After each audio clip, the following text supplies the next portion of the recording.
Maror, and this and using it during the Seder. Just a touch of something about Pesach before we get into the full swing. So we know that at the Seder we eat a certain amount of matzah to fulfill the obligation. It's a specific mitzvah to eat matzah on the night of Pesach.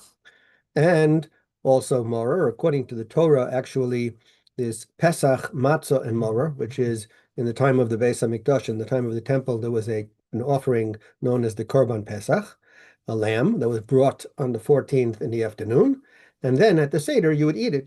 That night, you would eat the lamb as well as the matzah and the maror at the same time.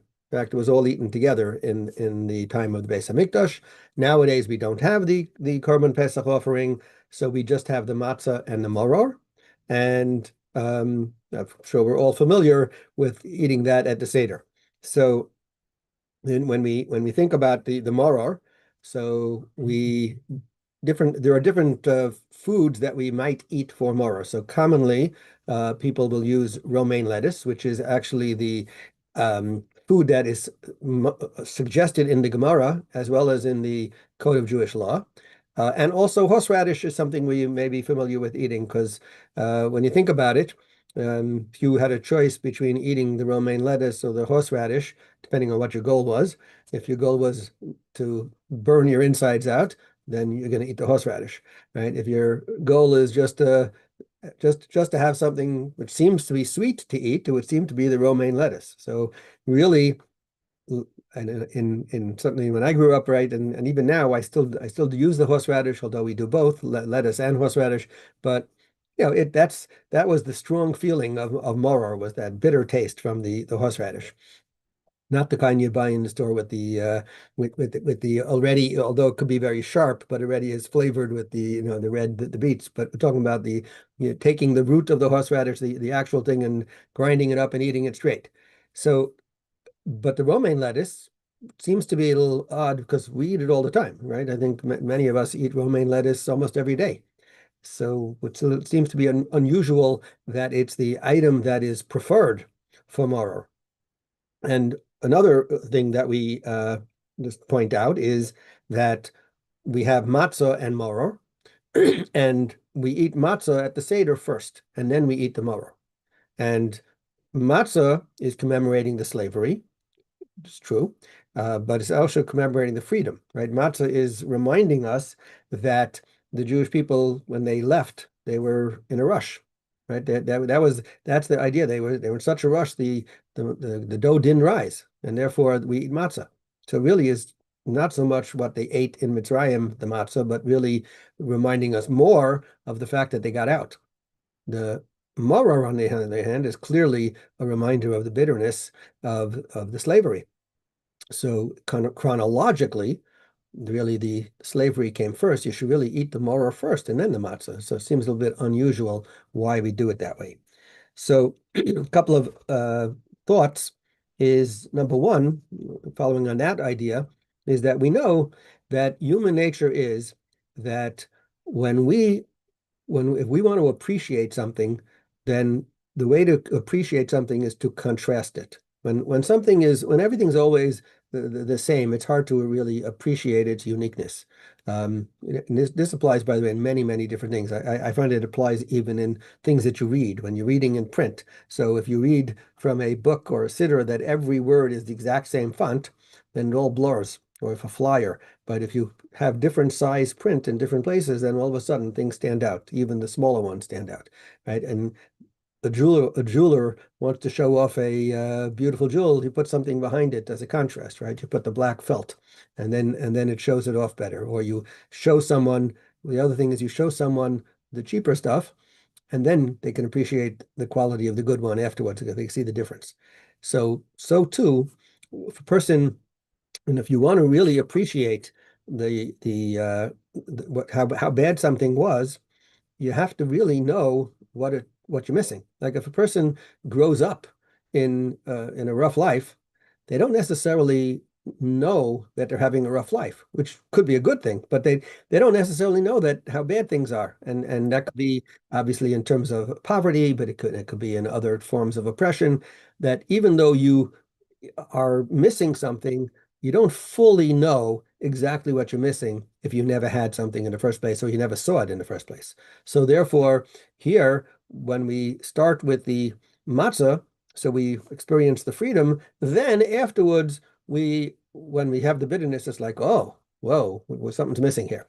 Right, it could work the opposite direction also, but in our case, we're trying to, I think the idea is that the bitterness could not can't be fully appreciated if you don't know while you're experiencing, because the flip side is if you want to appreciate, we have many stories of people who, we try to remember what it was like when I was rough, right? And now that I'm doing well, I don't want to forget about the bad times. So you do things to remind you of that.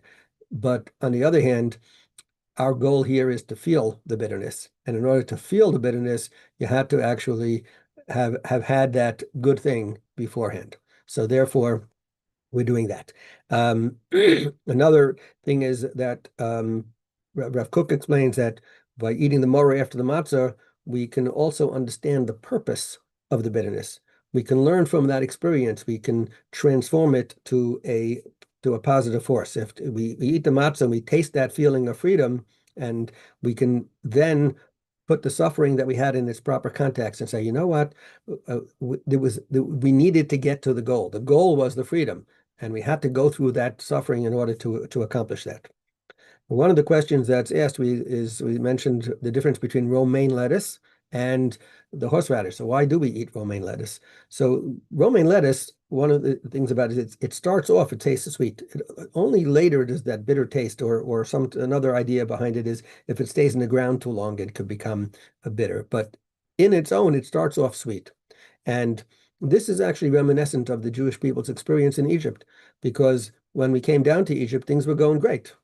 Yosef was the king, right? The Yaakov comes down. They treated him great. They treated the family great, and they were welcomed. It's only later that it turned bitter. And the Be'er Yosef, Rabbi Yosef Salant, notes there were two types of suffering. There are two types of suffering that people can experience. One is a suffering that's inflicted by an outside force or other people. So that's certainly terrible. But there's a second type of pain which ends up is caused by yourself, where you are the cause of your own problems. Sometimes, but either because you did something and now you got yourself in trouble, right? Whatever it might be, you could have avoided it, but you did something and now you're in it. That is much more, that's much more difficult for a person to bear, because someone else did it to me. It's terrible. I'm feeling the pain, but at least it's not my fault. But if I did it to myself, who am I going to blame? There's no one to blame. I can only blame myself. I feel even worse. And when the Egyptians first enslaved the Jews, so they enticed them. They said, "Oh, we're going to do some type of public work. Come work with us." And the Jews, they willingly complied, and they came. And so they themselves got themselves into the situation. And it's only later did they realize they were trapped, and therefore they had an extra level of suffering in that they knew that they brought it upon themselves. And in fact, we know that the tribe of Levi did not become slaves. They did not bring it upon themselves because they never started in the first place. The final thought for today is a thought from Rabbi Moshe Feinstein, who explains that also from the Maror we can learn a lesson about suffering, and that is that really ultimately Hashem wants. We know Hashem is all good. He wants what is best for us, and when He sends us challenges and difficulties, the goal is to send us a message. Hey guys, maybe you need to improve a little bit. So it's messages to improve, to tell us to do. Now, there's different levels of messages. So sometimes you get a small message, which is I missed the bus today, or some other thing that I had a little bit of a setback. It's a minor thing. And the Gemara even points out that even something as minor as you put your hand in your pocket and you pull out the wrong thing. There were two things in your pocket. You wanted one, you pulled out the wrong one. That you blew it. That little thing could be enough of a message to say, maybe I should be thinking about why did that happen to me? And when we get these little messages, but we don't pay attention to them, so Hashem says, wait a second, I sent you a little reminder, but you didn't get it. I got to send you a stronger reminder, right? We know a lot of times there's some you're trying to convince whether it's someone from your family or whatever and you say to them, listen, would you please do this? And they don't listen. They say, would you please? And then you repeat it 5 times. By the fifth time, it's like you're already getting strong and upset, and you're doing something more forceful, right? Because you didn't get the message originally. So Hashem's doing the same thing. He's sending us stronger and more severe messages when we don't get the messages that he sent us originally. And the lettuce is a similar idea. It's not very bitter, right? When we eat it, it's maror, but it's not very bitter. It's only after a long time when you don't get the message, then the bitter taste of the lettuce emerges. And therefore, that is the system that whereby Hashem is also sending us messages. First, it's a little bit. And then only after a long time, when we are consistently not getting the message, does the suffering get stronger and stronger. And ideally, we can pay attention more to the messages around us and things that happen to us in life, and we should be able to notice, hey, you know what, that little thing, maybe there's a message there. And ideally, again, if you're really paying attention, you should be able to see this thing happen to me. Let me reflect on the behavior and actions that I've been doing and see if there's some connection. Could be a very small connection.